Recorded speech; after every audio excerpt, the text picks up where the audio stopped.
Hello, everybody. Welcome to this month's AMN Live Q&A.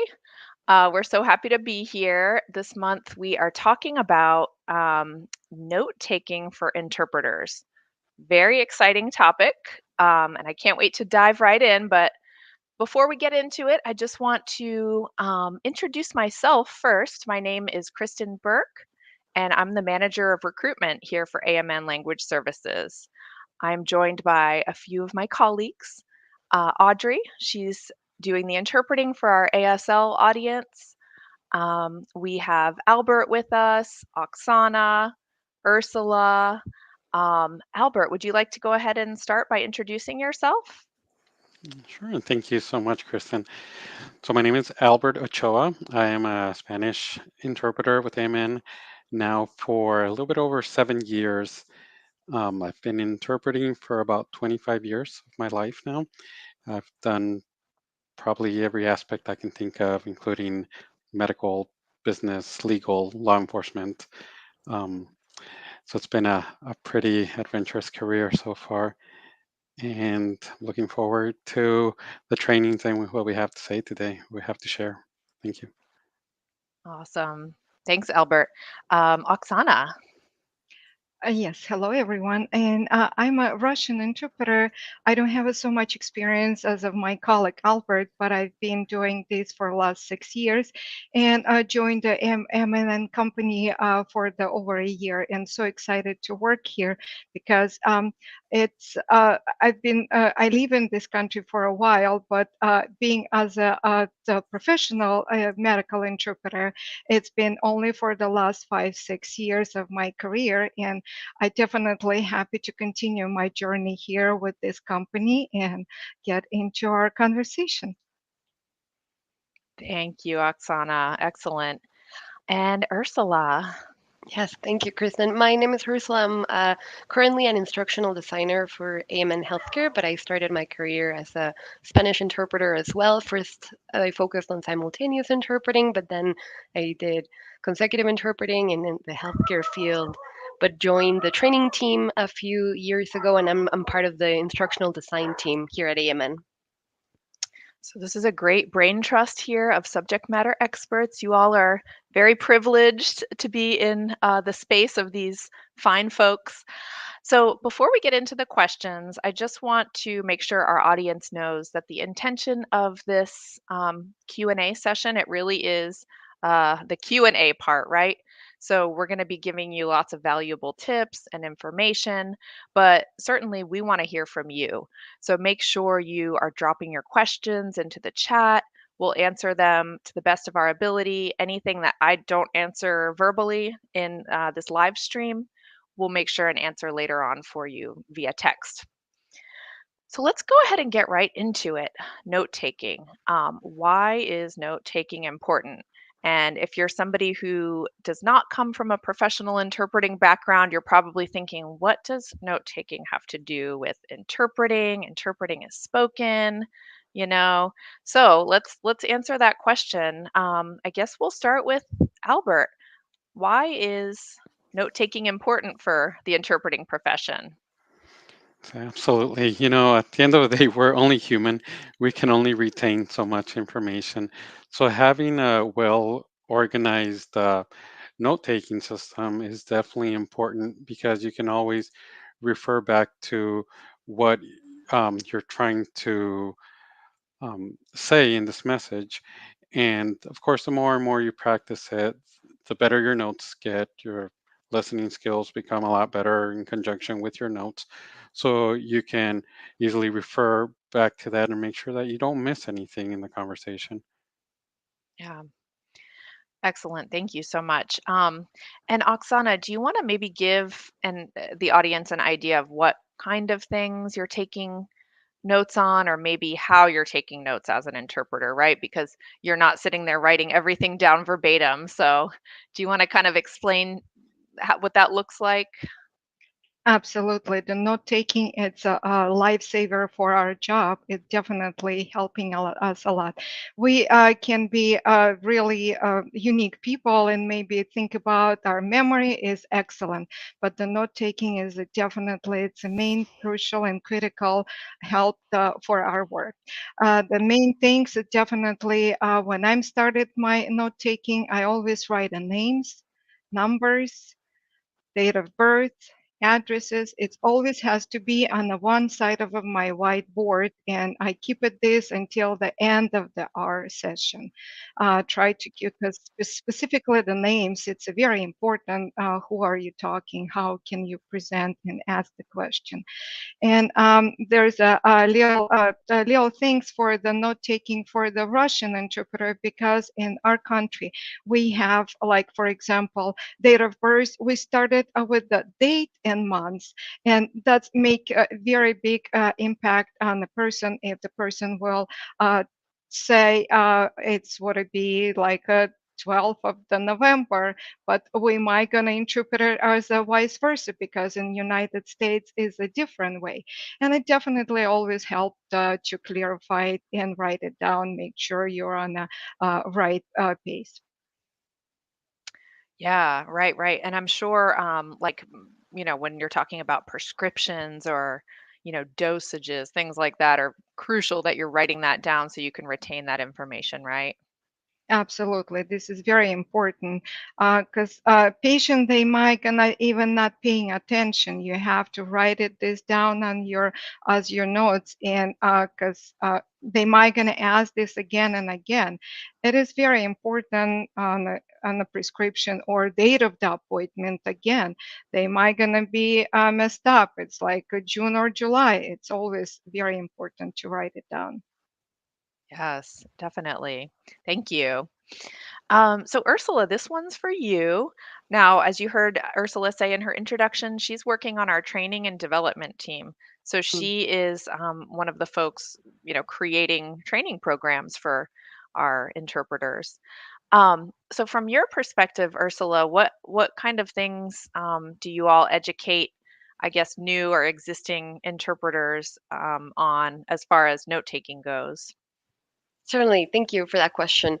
We develop training content to support interpreters at all stages of their careers, from comprehensive training programs that include note taking to ongoing training pieces on note taking to keep everyone abreast of everything that's happening in the note taking world.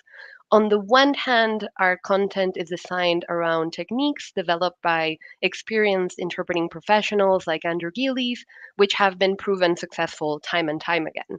These techniques include the SVO, subject verb order, subject verb object order, that it also includes best practices for using symbols and abbreviations, guidelines on what to note, what not to note. These fundamental techniques are essential for effective note taking. On the other hand, we also approach note taking as an inherent part of the consecutive interpreting process. Sorry, consecutive interpreting demands that interpreters perform multiple cognitive functions simultaneously or sequentially, such as active listening, information retention, and accurate interpretation, both linguistically and contextually, which is not simple. So, these tasks require significant mental effort. So, our goal is to make note taking almost second nature. As the expert Andrew Gillies would say, these functions need to be quote unquote internalized so that interpreters can focus their mental capacity on more demanding tasks. To achieve this, our training emphasizes the importance of consistent practice. We believe that efficient and helpful note taking comes from repeated practice, which allows interpreters to streamline their note taking process and reduce the cognitive load during actually interpreting sessions. So, by integrating these proven strategies and emphasizing practice, our training ensures that interpreters are well equipped to manage the complexities of consecutive interpreting with greater ease and efficiency. That's great. And I think you should like host a podcast or something. You sound so eloquent and put together. You definitely sound like the subject matter expert. So that's awesome. Thank you, Thank Ursula. you. So, oh, and just another reminder for the audience, throw your comments out there, throw your questions out there, even if you just want to say hello and let us know what state or what country or what city you're chiming in from.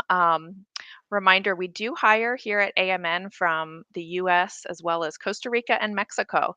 So if you're joining us from any of those locations, we would love to hear from you, even if it's just a little hello.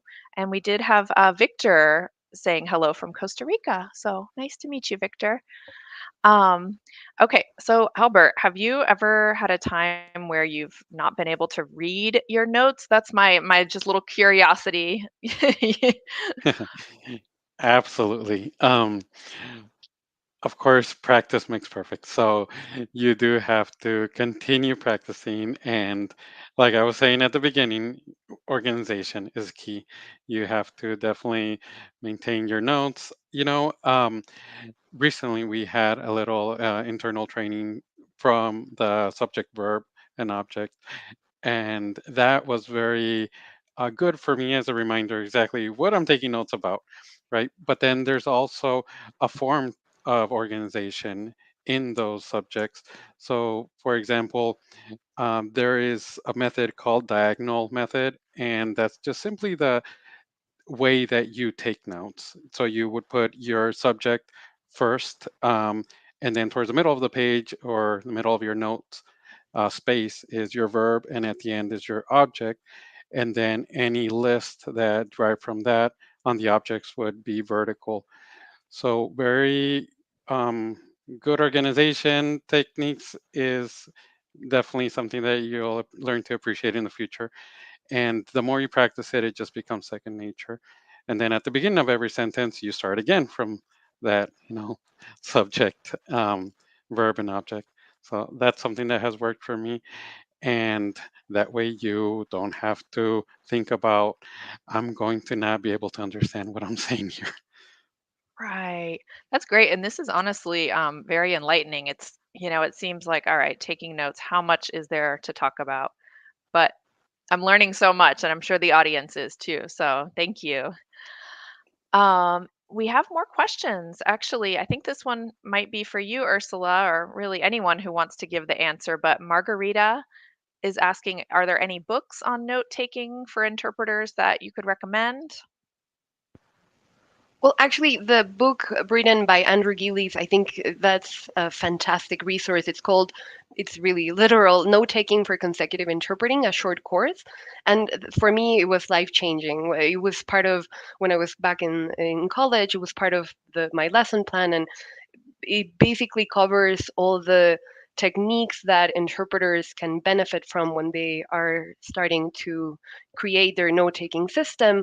But and it also emphasizes how, yes, techniques are important, practice is essential, and the end goal is to find a note taking system that works for you. You have to find your groove, because there are strategies that, it's helpful to know and you can try them out, but at the end of the day, it's really what works for you and what you extract from these strategies that in the end makes your own note-taking system. But sorry, I definitely recommend that book by Andrew Gillies, that manual by Andrew Gillies. It's a great way to start. Yeah, thank you for that. Excellent. And then Helga from Costa Rica, hello. Anahi from Guadalajara, hello.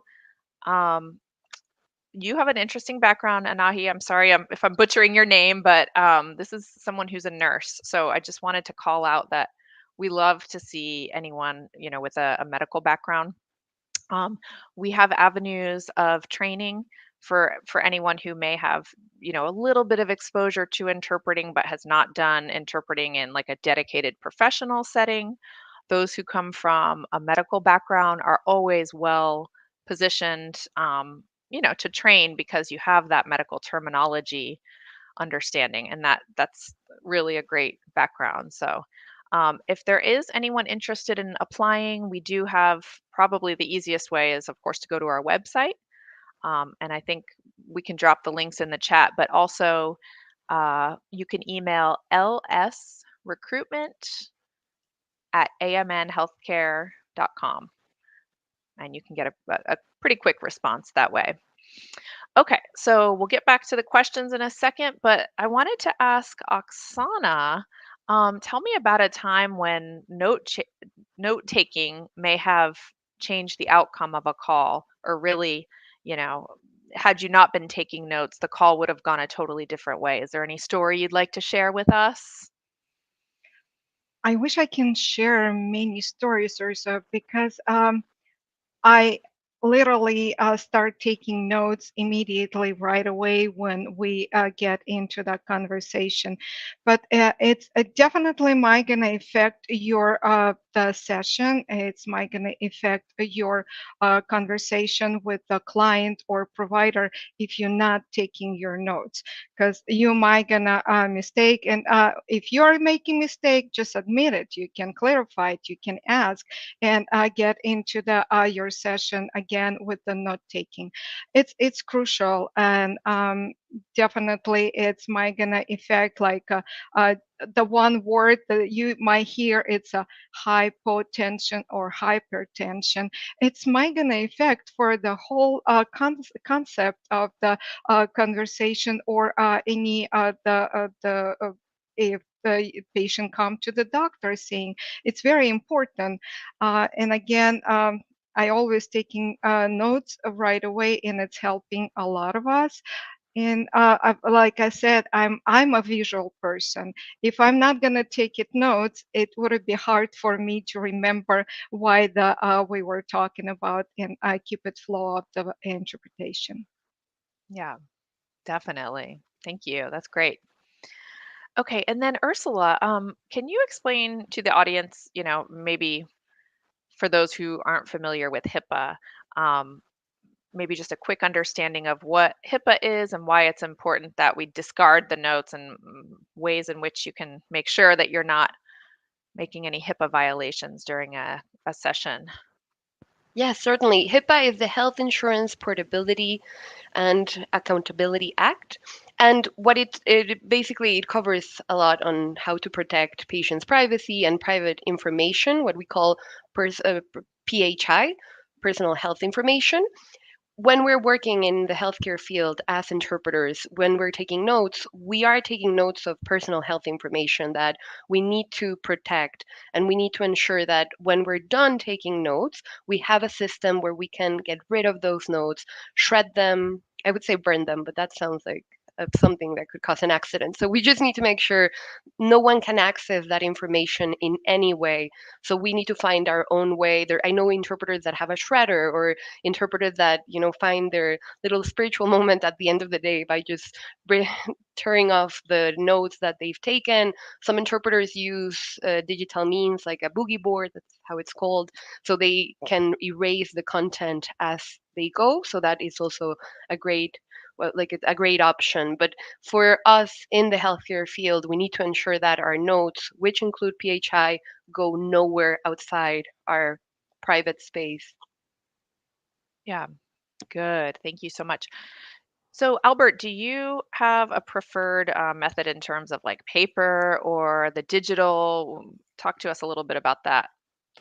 So my preferred method is written. So I still use, pen and paper. Still taking notes as we speak. It's just such a habit. And I do have a shredder right next to my desk.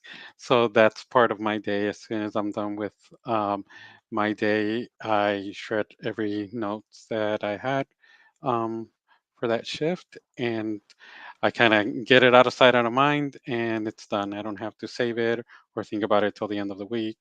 So I think that's the safest that I found for myself, but still with pen and paper. Yes.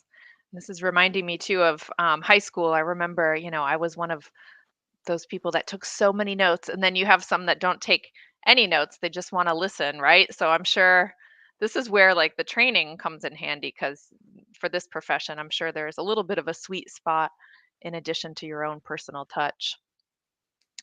So let's hop into the chat, see if we have any more questions. We have Nardine from Boston. Hello. Luigi from New York City, who's interested in becoming a professional interpreter. Great to have you. And we have Lizbeth from Costa Rica. Very nice to have you all. So no more questions so far, But I just wanted to kind of talk to the audience and let you all know that we have some serious hiring going on. Languages including Spanish, American Sign Language, Haitian Creole, we have Vietnamese, Mandarin, Cantonese, and many more.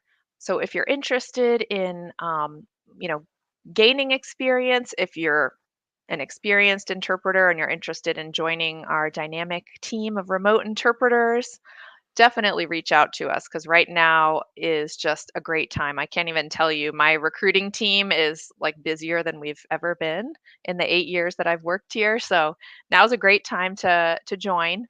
Um, as we get a little bit towards the end, we're going to start wrapping it up here. But I guess just in general, Oksana, what kind of advice would you give to someone considering a career in interpretation? Doesn't have to be about note taking, but any kind of general advice about the profession that you'd like to pass on. My personal advice, just do it. If you feel passion to this work, if you feel like you're bringing something bright to your job, being as an interpreter, which is very essential in our days right now, and specifically when you're a remote interpreter, it's very convenient and it's helping everyone also around the country and around the world, not just the country. And it's a very good job. I always satisfied every single day. Of course, it's going to be very stressful, but overall, by end of the day, you feel like, oh God, you did a great job because you give yourself a prize. And I feel like I like to help people. If you are one of this person who like to interpret, who like to help someone who need your brain, who need your face, who need your words, be there and help them. Thank you. That's great. It really is. I mean, I'm not a professional interpreter myself, but the stories I've heard from the field of ways in which our interpreters have been able to touch the lives of others through their work, it's really beautiful. So, okay, so we have a couple more questions. Olive is asking, do we need Russian interpreters? I think we do. Definitely apply or send us an email. That's one. We might be a little covered on that, but we've had needs, you know, on and off for months. So certainly reach out to us. All right. And Albert, anything you'd like to tell our audience for, final thoughts here? I would just like to piggyback on Oksana's comment. It is a very rewarding and it's a service and a giving profession. So if you feel compelled to that, definitely if it's in your heart, I think it is a profession that we do make a difference. And to be able to help that person in need, it's life changing, not only for them but for us. So I know it's definitely changed my way of looking at life, and it's definitely something that I would recommend if it's something that's in your heart. No, do it knowing that it's a giving profession, it's a service profession, something to look forward to. To okay. Absolutely. And remote, most of our jobs here are remote. We do have some in person work as well in select cities around the US, but most of our job openings are remote. And I know that's what everybody wants to do these days is have a remote job. So it's always nice. We have a question from Nora, and she's asking, are you hiring Arabic remote interpreters? This is another one we kind of always have needs on and off. I think we might be covered at the moment, but definitely send us an email. We'll keep your resume on file. And as soon as we get another opening, we'll let you know. Okay. And Nestor is interested from Mexico. Well, yes. Thank you, Nestor. Looking forward to hearing from you too. So, Ursula, any final thoughts you'd like to give our audience? Well, I think Oksana Albert covered it, but what I would say, in addition to, feeling this purpose when you're working, which I think it doesn't happen all the time, it's so fun. Like interpreting, once you find your way, it's really an exciting career. You get to learn so much. You get to, be in situations that you wouldn't have had the opportunity to be in. And what you mentioned, doing it remotely, it's really a magical combination. So as an interpreter, when I found healthcare interpreting, and as Oksana mentioned, it can be overwhelming from time to time, but the way what you get to learn, what you're exposed to in terms of linguistics, ethics, interpreting overall, it's really a magnificent opportunity. Yeah. Yes. Yeah, some of my interpreter friends here are like almost like doctors. They're Yeah, not qualified to give medical advice, but I'll you talk to them become yeah, about health things and I'm like, "Whoa, you really know a lot. That's you become amazing." a problem. Like doctors won't like you, but hey, you're informed, so that's nice. Yes. Excellent. Well, thank you so much. Thank you, Audrey, for your interpretation. Albert, Ursula, Oksana, it was great to have your perspective and your insight. And thank you so much to the audience. So, this is something we do every other month. Um, Stay tuned on our website or on LinkedIn for additional details of our next session. But it was great being here and sharing these note taking insights with you all. So, thank you for your time. Have a great day.